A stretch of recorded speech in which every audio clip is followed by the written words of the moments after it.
ETV first యాక్చువల్‌గా ఈటీవీలో పనిచేశాను. ఒక 6, 7 మంత్స్ తర్వాత జెమినీ టీవీకి షిఫ్ట్ అయ్యాను.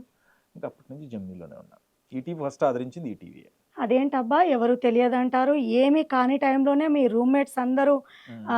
ఫిల్మ్ ఇండస్ట్రీలో ఈరోజు వెలుగు ఆళ్ళకి కూడా అప్పుడేం వెలుగుతున్న వాళ్ళే. తెలీదమ్మా. ఇప్పుడు నువ్వు చెప్తున్నావు గదా! ఆ! రూమ్‌మేట్స్ అయినంత మాత్రాన ఆ టైంలో ఆళ్ళకి అన్నీ తెలుస్తాయా? అంతే మనకు అంటావా? అబ్దుల్ కలాం గారు ఉంటారు కదా! రాష్ట్రపతి అయ్యాడని. ఆయనతో పాటు ఓకే. రూమ్‌మేట్ ఒకాయన ఉన్నాడు కదా! ఆయన ఆ పెరంబుద్దూరు అక్కడ మన ఓకే. తమిళనాడులో ఒక స్ట్రీట్‌లో ఆయన అలాగే ఉంటాడు. ఆ! నా ఫ్రెండ్ రాష్ట్రపతి అయ్యాడని చెప్పుకుంటాడు. హ్మ్. ఎవరు ఎక్కడున్నారు ఏంటి కాదు. అప్పుడు అయ్యుండొచ్చు ఆళ్ళు రూమ్‌మేట్‌లు. అప్పుడు కాదు. ఆళ్ళు కొత్తే. కాదు సురేష్ గారు. మీ గురి యాక్టింగ్ ఓకే. హ్మ్. అది దాని కోసమే ఇవన్నీ చేస్తున్నానని చెప్తున్నారు. మాకు వినడానికి చాలా సంతోషంగా ఉంది. కానీ అది కాకుండా మీరు సినిమాలకి రివ్యూస్ ఇచ్చారు. అవును. ప్రోగ్రామ్ ప్రొడ్యూసర్‌గా అసలు ఎన్ని ప్రోగ్రామ్‌లు చేశారు మీరు? చాలా ప్రోగ్రామ్స్ చేశాను. యాక్చువల్‌గా అప్పుడు నాకు జాబ్ ఇచ్చిందే ప్రోగ్రామ్ ప్రొడ్యూసర్ అండ్ రైటర్‌గా జెమినీ ఓకే. టీవీలో.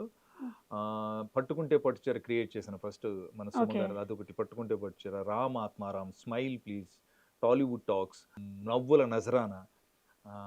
నేను చేసిన ప్రోగ్రామ్సే చాలా ఉన్నాయి. 'ఎఫ్ఐఆర్' ఇలాంటి ప్రోగ్రామ్స్ అంటే నేను దానికి డైరెక్టర్‌గా ఉండేవాడిని. నేనే స్క్రిప్ట్ రాసి మీలాగా యాంకర్స్ ఉంటే అమ్మాయిలతో లేకపోతే అబ్బాయిలతో వాళ్ళ కాంబినేషన్‌లో గాని ప్రోగ్రామ్స్ చేసేవాడిని. దాన్ని ప్రోగ్రామ్ ప్రొడ్యూసర్ అంటారు. హ్మ్. దాన్ని నేనే డైరెక్ట్ చేయాలా, నేనే రాసుకోవాలా. అది చేసున్నా.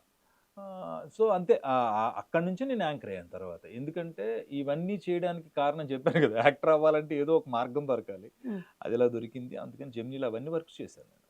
ఇంకా చాలా ప్రోగ్రామ్స్ గుర్తులేవు నాకు. చాలా చేసున్నా. అబ్బబ్బబ్బబ్బా! ఒక టర్మ్ అయితే ఇదొకటి చెప్తే నీకు అర్థమైపోద్ది. ఒక టర్మ్‌లో నేను తప్ప సోమవారం నుండి శనివారం వరకు నేను తప్ప ఇంకొక ఎవరో యాంకర్ కూడా కనపడనన్ని ప్రోగ్రామ్స్ చేశాను. ఎవరైనా రాకపోతే కూడా ఆ ప్రోగ్రామ్‌లో నేను చేసేవాడిని. వేరే అబ్బబ్బబ్బా! యాంకర్ ప్రోగ్రామ్ అది. అప్పుడు డైలీ ఉండేవి. వీకెండ్స్‌లో ప్రోగ్రామ్సు మళ్ళీ ఈ ఈవినింగ్స్‌లో 'తేజ' టీవీలో ప్రోగ్రామ్స్ వచ్చేవి.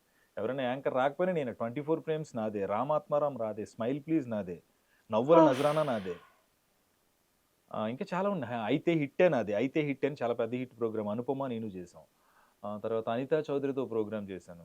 ఇప్పుడు సింగర్ స్మిత గారున్నారు. ఆవిడతో ప్రోగ్రామ్ చేశాను. సునీత గారు. ఆ ప్రోగ్రామ్ పేర్లు గుర్తులేవు. కొన్ని ఉన్నాయి గానీ, బట్ చాలా చేశాం. ఒక టైంలో 25 ప్రోగ్రామ్స్ కంటిన్యూగా. ఒక వీక్‌లో నేను తప్ప ఇంకెవరు కనిపించేవాడు. ఉదయం లెగిస్తే సాయంత్రం దాకా నేనే ఉండేవాడిని.